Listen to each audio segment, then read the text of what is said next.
매일 하루에 2잔의 커피를 마시게 되면 드는 생각이 있다. 나도 이젠 커피에 중독이 된 걸까?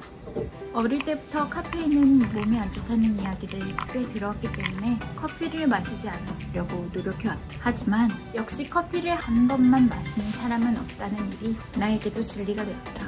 하루 한 잔도 잘 못 마시던 내가 어느새 2잔 이상은 꼬박 마시는 습관을 가지게 되었다. 어느 날은 더 마시고 싶어서 내가 오늘 먹어도 되는 카페인 양을 넘기지 않았나? 체크하고 더 마실 핑계를 찾기도 한다.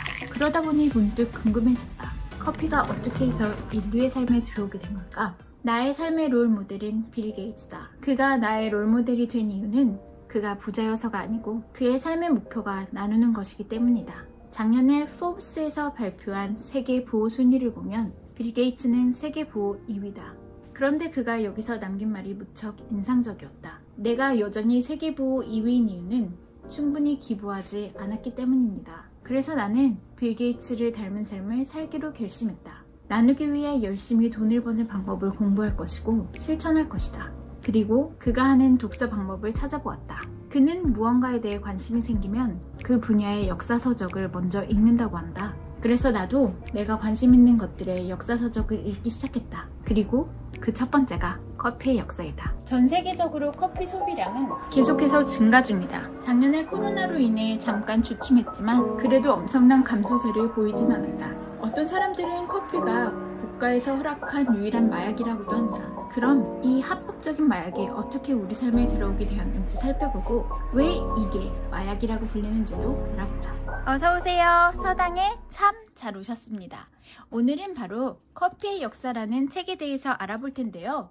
책의 내용을 설명드리기 전에 작가 소개와 책이 쓰였던 당시의 배경에 대해 잠깐 설명드릴게요. 커피의 역사를 집필한 하이니 에두아르트 야콥 이브는 유택의 독일 저널리스트였습니다. 이 책의 초판은 1934년에 발간되었고 엄청난 이슈가 되었습니다. 하지만 2차 세계대전의 전운이 감돌고 있던 독일에선 곧 그의 출판물이 모두 금지됩니다. 바로 그가 유태인이었기 때문인데요. 그는 강제수용소에서 비참한 수용생활을 하다 석방되어 미국으로 망명합니다. 그러나 그는 종전 후 다시 독일로 돌아갑니다. 독일로 돌아간 그는 전후 상황의 독일에 결국 적응하지 못하고 여관을 전전긍긍하다가 사망합니다. 그가 독일로 돌아간 다음에 사망 전에 1952년에 확장판을 다시 발표하는데요. 이 책은 커피의 역사 확장판의 완역본입니다. 그의 삶은 비통했지만 그는 인물이나 사건이 아닌 물질도 역사가 될 수 있다는 개념을 역사가들에게 심어주게 되었는데요. 그 지평을 후대에 열어준 선구자로 남게 됩니다. 자, 그래서 그가 1952년에 확장해서 출간한 커피의 역사의 완역본을 오늘 소개해 드릴 텐데요. 총 4가지 주제로 나눠서 소개해 드리도록 하겠습니다. 첫 번째, 잠들지 않게 하는 식물. 여러분, 커피의 기원에 관한 전설을 들어보신 적 있으세요? 수백 년 전 예멘의 어느 날 밤이었습니다. 그날도 그 목동은 염소를 돌보고 있었어요. 그런데 이 염소들의 행동이 너무 이상했어요. 며칠 동안 잠도 안 자고 밤새 신나서 노는 거예요. 이를 수상하게 여긴 목동은 수도원에 가서 그 사실을 말했습니다. 그래서 그 열매를 어디서 찾았단 말이냐? 수도원장은 기적의 열매를 찾아낸 것 같아 기뻤죠. 그 열매를 찾아낸 수도원은 기도를 드릴 때 밤에 더 이상 수도승들이 졸지 않도록 그 음료를 마셨습니다. 그리고 그 음료는 후에 이슬람의 포도주라는 명칭을 얻게 되죠. 제 생각에 이 명칭은 이슬람 사람들에겐 어쩌면 치욕적일 수도 있을 것 같아요. 그들은 커피를 포도주와 비교하는 걸 무척 싫어했을 수도 있습니다. 그들은 유럽인들이 술을 마심으로 이성을 잃고 잠에 빠지거나 자신을 통제하지 못하기 때문에 금욕적이고 이성적인 삶을 추구했던 이슬람 사람들에겐 포도주는 한심한 음료였거든요. 반면 커피는 그와는 반대로 각성 상태를 유지시켜주고 이성적이고 의욕이 생기게 만드는 음료였죠. 하지만 이슬람에서도 커피가 금지된 적이 있는데요. 그 이유는 커피가 너무 비판적인 사고를 가져오게 한다는 것이었습니다. 의문을 갖지 않고 코란을 따르던 사람들이 커피를 금지하는 것에는 반대하는 토론을 이어갔거든요. 그래서 코란에서 커피를 금지하기 때문이 아니라 이 커피를 마심으로 사람들이 비판적인 의견을 내놓기 시작해서 커피를 금지했습니다. 하지만 아이러니하게도 그걸 금지시키는데 동의해야 하는 술탄과 수도승들도 커피를 사랑했기 때문에 커피 금지령은 결국 오래가진 못합니다. 두 번째, 커피의 성분. 커피는 원래 마약이다. 국가에서 허락한 유일한 마약이 커피라는 이야기가 있어요. 그 이유는 커피의 성분 때문에 그런데요. 커피의 성분은 트리메틸옥시프린, 즉 카페인이라고 불리는 이 성분이 실제로 신체에 들어가자마자 우리가 엑스터시라고 불릴 수도 있는 그런 흥분 상태를 사람의 신체에 불러일으킨다고 하네요.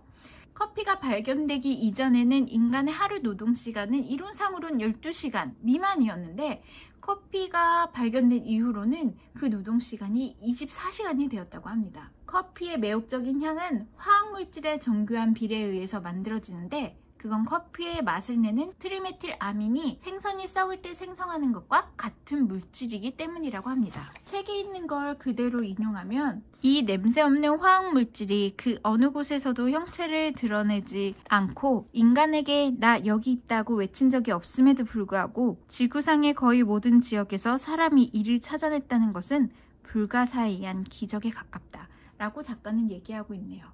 함부르크 대학의 노테보험 교수는 커피에서 카페인 이외에 또 다른 두 번째 알칼로이드인 트리고넬린이 작용하는 사실을 발견했는데 이것은 바로 니코틴, 즉 연초산의 주성분이라고 합니다. 니코틴 많이 들어보셨죠? 니코틴은 담배에 들어있는 그 담배를 중독하게 하고 폐암을 일으키는 성분인데요. 커피에도 이 성분이 들어있다고 해서 너무 깜짝 놀랐고 충격적이었어요. 이 사실을 알게 됐는데도 이게 제가 커피를 마시는 거를 막지는 못하더라고요. 이전 영상에서는 제가 오스만 투르크가 비잔틴을 함락시킨 후에 커피를 유럽으로 전파시켰다는 이야기를 한 적이 있는데요. 그 이야기가 이 책에서 나옵니다. 오스만 투르크는 그 후 유럽을 재차 공격하고 빈에서 또 새로운 교전을 합니다. 하지만 그때 패배해서 도망가야 했던 투르크 군대는 커피 자루를 빈의 격전지에 남기고 떠나는데요. 커피를 모르던 유럽인들은 커피를 태워버리려고 했다고 해요.